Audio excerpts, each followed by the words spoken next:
Dearly beloved, we gather together to tell again the sacred story. Every year we gather on the first Sunday of this week to remember this moment, this holy event. We tell this sacred story, we read these sacred texts because this is the most important thing that has ever happened.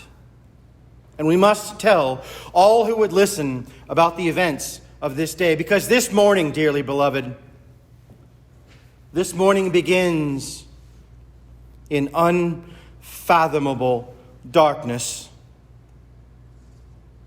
This morning begins with the one who said, "I am the light of the world," wrapped in burial clothes and lying in a borrowed tomb.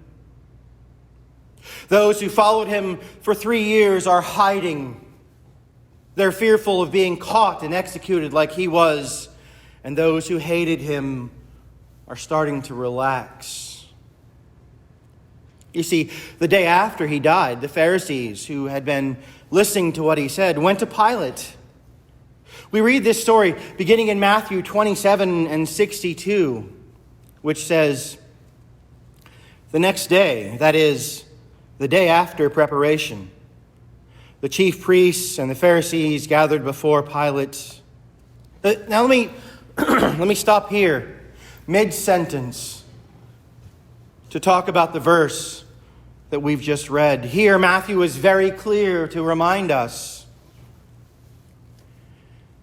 He's very clear to remind us that they went to Pilate on the day after the preparation. What is the day of preparation? It is the day before the Sabbath day. It's the day when the Jews prepare to rest on the Sabbath. They'll do meal preparation. They might make sure there's enough wood in the house to keep the fire going. They might do whatever work they need to do to allow them to fully rest on the Sabbath. But here, Matthew tells us, these Pharisees violate the day after the preparation. They violate the Sabbath day by going to Pilate to conduct a business. Remember when they wanted to stone Jesus for healing a man on the Sabbath day, and yet here they are on the Sabbath day talking with Pilate to make sure the body stays in the tomb. Well and truly does Christ call them hypocrites. Reading again in Matthew 27 and 62, the next day, that is, the day after the day of preparation, the chief priests and the Pharisees gathered before Pilate and said, "Sir, we remember how that impostor said, while he was still alive, after 3 days, I will rise." And here, Matthew gives us a very clear insight onto something. In Mark 9 and 31, we find this. "For he was teaching his disciples, saying, 'The Son of Man is going to be delivered into the hands of men, and they will kill him. And when he is killed, after 3 days, he will rise.'" But Mark 9 and 32, the verse immediately following, says, "But they did not understand the saying and were afraid to ask him." You see, the Pharisees heard and they understood. The apostles heard and did not. Those who believed in him couldn't imagine anything bad ever happening to him. And those who sought his death couldn't imagine anything good ever happening to him. But that's a conversation for another time. Back to Matthew. In chapter 27 and 64, the Pharisees continue speaking to Pilate. And they say, "Therefore order the tomb to be made secure until the 3rd day, lest his disciples go and steal him away and tell the people, 'He has risen from the dead,' and the last fraud will be worse than the first." The Pharisees worried that if the tomb were unguarded, the disciples would take the body and then declare Jesus to be resurrected from the dead. So verse 65 of Matthew 27 reads, And Pilate said to them, "You have a guard of soldiers. Go, make it as secure as you can." Now this phrase, "you have a guard of soldiers," can also be translated, "you shall have a guard of soldiers." It might mean that there was a group of Roman soldiers who were assigned to guarding the temple, and that those should be reassigned to guarding the tomb. Or it could mean that Pilate was giving them a squad of soldiers to go and guard the tomb. Either way, we commonly see it as being a couple of tired, drunk, lazy soldiers who probably fell asleep on watch. Let me assure you, beloved, nothing could be further from the truth. The penalty for a Roman soldier who fell asleep on watch was death. This is why in Matthew 28 and 12 we find the end of this story. There we read, "And when they had assembled the elders and taken counsel, they gave a sufficient sum of money to the soldiers and said, 'Tell people his disciples came by night and stole him away while we were asleep. And if this comes to the governor's ears, we will satisfy him and keep you out of trouble.'" Verse 15 says, "So they took the money and did as they were directed, and this story has been spread among the Jews to this day." To Matthew's day, to the day that Matthew was writing this? No, dearly beloved, to this day.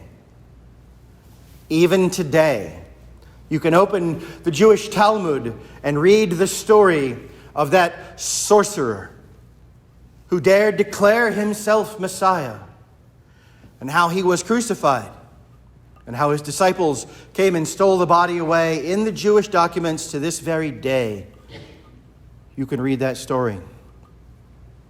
But these guards, they weren't two sleepy, lazy Roman guards standing outside the tomb, beloved. There were likely a dozen men watching and sleeping in shifts, making sure the apostles didn't steal the body.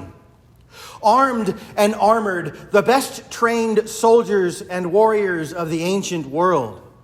Those who, with short sword and shield and pilum, conquered the known world. And there was a whole squad of them out there. And yet all they could do was not enough. Because at the proper time, beloved, when the prophecy was to be fulfilled, there was a stirring in the tomb. Dearly beloved, this morning there was a stirring in the tomb. The Lord of life, the Prince of Peace, the great shepherd arose from the sleep of death, the firstborn among many. This morning, the morning after the weekly Sabbath, the women came to anoint the body because there was no time to do it before. When they arrived, they found the soldiers gone, the stone removed, and the body missing. Continuing in Matthew's account, we read in chapter 28 and verse 1, "Now after the Sabbath, toward the dawn of the first day of the week, Mary Magdalene and the other Mary went to see the tomb. And behold, there was a great earthquake, for an angel of the Lord descended from heaven and came and rolled back the stone and sat on it. His appearance was like lightning, his clothing white as snow. And for fear of him, the guards trembled and became like dead men. But the angel said to the women, 'Do not be afraid, for I know that you seek Jesus who was crucified. He is not here, for he has risen, as he said. Come, see the place where he lay.'" Dearly beloved, we read this story every year so that we will know, so that we will not forget, so that we may tell the whole world. We read this story every year because we must know, because we must remember. We read this story every year to emphasize just how important, just how powerful, just how precious it is. This morning, you have heard the story. Jesus Christ, who was dead, is alive. And he is alive forevermore. Now go and tell the world that the greatest human being ever to live was dead. and is alive forevermore. Go and tell the world of the joy of your risen Lord. Amen. Let's bow our hearts.